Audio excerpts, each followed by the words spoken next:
So, you want to study artists like this? With grayscale color palettes, soft eyes, and warm gradients? I want that too. Hi, my name is Cass. I'm a manga creator. I'm currently 18 and I'm trying to get back into creating manga and trying to release my second chapter. I've taken a long hiatus for around 2 years, so it's been quite a while since I've done this sort of thing. The process. So here I broke down the artist's way of drawing the face, but also the hair, because I feel like they do a lot of layers. I feel like they do a lot of emphasis on the eyes, more on the silhouette, and also more on the detailing and the layering of the hair. So without further ado, let's draw.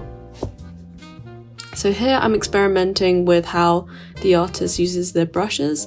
I'm currently finding a brush in CSP which does the job. They do have a textured kind of brush, and so I selected one and I started out to sketch. So here I'm really thinking about basic shapes, basic proportions, where everything lines up. You can see me using my Apple Pencil to measure things out. I don't even think that's the best way, but for me, I just wanted to have a 1-to-1 scale of the proportions. I felt like drawing the head was kind of hard, mainly because it's quite big, and I felt like doing the hair was quite hard, but I simplified it down into shapes like what I did with red before. And so yeah, a lot of this is just trial and error and trying to feel up the shapes, to be honest. And I feel like doing artist studies, you need to be able to boil down a lot of things.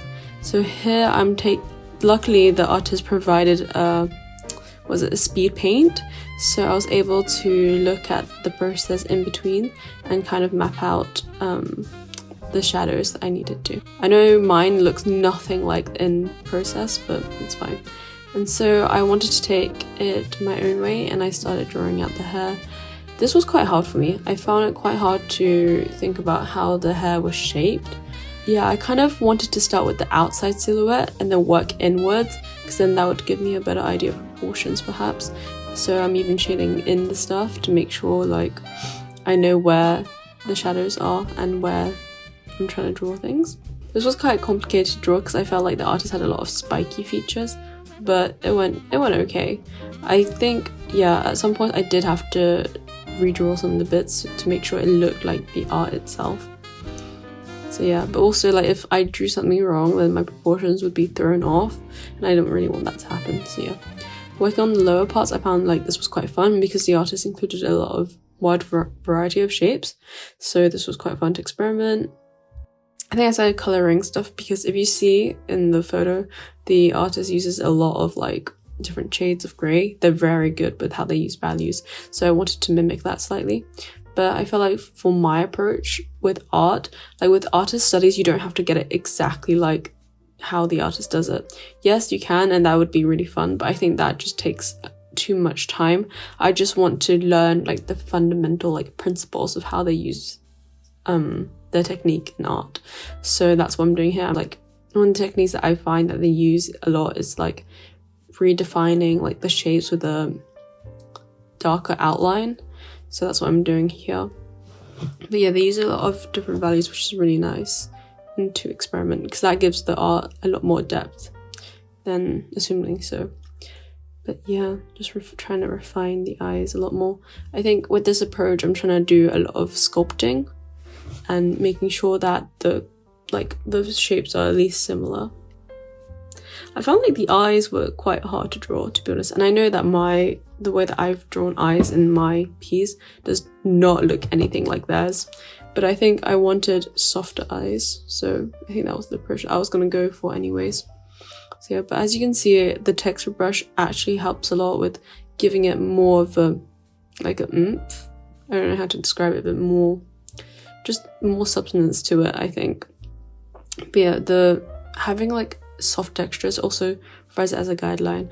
I kind of struggled here with the lineup, mainly because the way that they drew the nose was very smooth, but I couldn't find a brush like that, or I could try and redraw it, but yeah, I think that just took too much out of me, so I didn't end up doing that. But I mean, despite all that, I really like the little textures that are made with the brush. Onto the mouth, I actually like how they drew the mouth, especially with the outline, as you can see on the right. Well, not really, because my video is blocking it.